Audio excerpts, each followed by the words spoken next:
Hello everyone, welcome to our new blog. তো চলো আজকে একটা নতুন ব্লগ নিয়ে তোমাদের কাছে চলে এসেছি।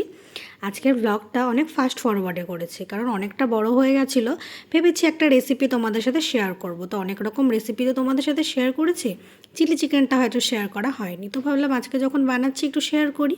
দেখেছো আমি সলিড পিসগুলো কেটে নিলাম আগে, তারপর আদা রসুনের পেস্ট দিয়ে দিয়েছি, green chilli sauce, red chilli sauce, অল্প ভিনিগার, সয়া সস দিয়ে সামান্য লবণ, হলুদ গুঁড়ো, লঙ্কার গুঁড়ো আর গোলমরিচের গুঁড়ো ও সাথে কর্নফ্লাওয়ার, ময়দা ও একটা ডিম ফাটিয়ে কিন্তু দিয়ে দিয়েছি। এবার এটাকে সুন্দর করে আমি ম্যারিনেট করে কিছুক্ষণের জন্য রেখে দেবো ভালো মতো মাখিয়ে।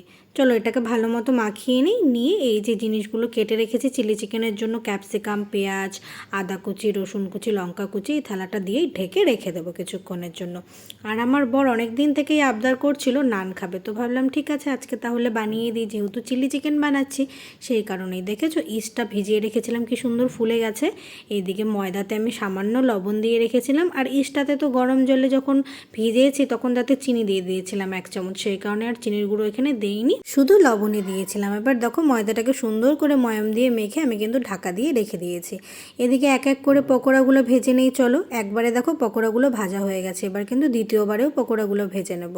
আর আমার তো ময়দাটা মাখতে মাখতেও একটু লেট হয়ে গেছিলো, সেই কারণেই আমি কিন্তু যেখানে রান্না করছিলাম পকোড়াগুলো যেখানে ভাজছিলাম তার পাশেই ময়দার বাটিটা রেখে দিয়েছিলাম, দেখতেই পাচ্ছ তোমরা।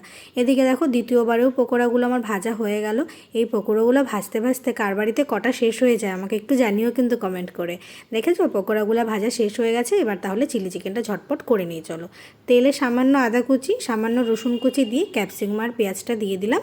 এবার সামান্য নাড়াচাড়া করে নেব। আর এইসব রান্নাতে কিন্তু গ্যাসের ফ্লেমটা একটু হাইতেই রাখতে হয়।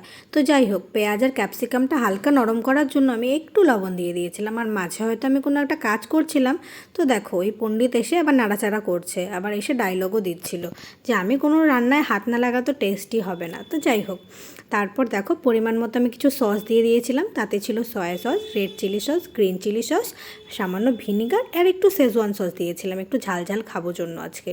আর তারপর দিয়ে দিলাম স্বাদ মতো চিনি। আর এদিকে টমেটো সস দিতে না আমি ভুলে গেছিলাম আজকে, যেহেতু ওই যে পণ্ডিত এসে পাকামো মারছিল সেই কারণে। তারপর কিন্তু দেখো সসটা দিয়ে সামান্য ভেজে নিয়ে তারপর আমি পকোড়াগুলো দিয়ে দিয়েছিলাম। আর এটাই সামান্য কিছুটা নামিয়ে রেখেছিলাম এমনি এমনি খাবো জন্য।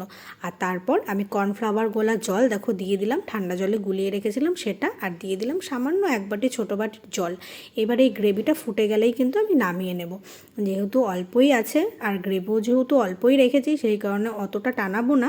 নান দিয়ে খাওয়ার জন্য একটু এরকম মাখা মাখা দরকার, সেই কারণে এই অবস্থায় নামিয়ে নেব। আর এইদিকে চলো আমি যে একটু আগে ময়দাটা মেখে রেখেছিলাম সেটার কি অবস্থা দেখতে হবে। তো তো দেখো ময়দাটা ফুলে একদম প্রায় গোটা বাটিই হয়ে গেছিলো, এত সুন্দর ফুলেছিল ময়দাটা, সত্যি আমি আশাই করিনি। আর বিয়ের পরে এই বাড়িতে আমি প্রথম আজকে নান বানাচ্ছি। আমার বাড়িতে তো আমি বানিয়েছি বিয়ের পরেও 2 দিন, আর যখন আমি বাড়িতে ছিলাম ও একদিন শুনেছিল যে আমি নান বানিয়েছি, ব্যাস সেটা শোনার পর থেকে ওরও নাকি নান খেতে ভীষণ ইচ্ছে করছে, বেবি নান খাবে। তো যাই হোক সেই কারণেই আজকে বানানো, অনেক দিন বলে ফেলেছে সেই কারণেই বানাচ্ছি।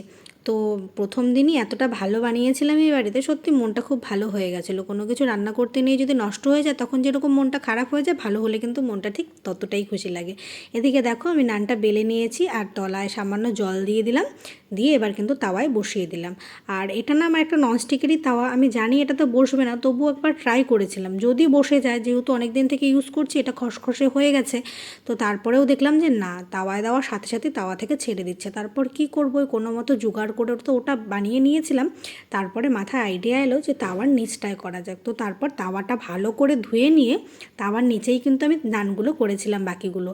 আর নানগুলো সত্যি খেতেও ভীষণ ভালো হয়েছিল, সফট হয়েছিল আর খুব ফ্লাফি হয়েছিল। আর দেখো নানটা হয়ে যাওয়ার পর আমি কিন্তু অল্প বাটার মাখিয়ে তারপরে একবারে তুলে রেখে দেবো। আর এই ছিল আমার আজকের রান্নাবান্না, চিলি চিকেন আর বেবি নান। তোমাদের কেমন লাগলো জানাতে কিন্তু ভুলো না। আমাদের তো খেতে ভীষণ ভালো লেগেছিলো, আর তোমাদের যদি ভালো লাগে অবশ্যই এই রেসিপিটা তোমরা একবার বাড়িতে ট্রাই করে আমাকে জানিও কেমন হয়েছিল। তো চলো আজকের মতো ব্লগটা আমি এখানেই শেষ করছি, দেখা হচ্ছে নেক্সট ব্লগে খুব তাড়াতাড়ি। টাটা।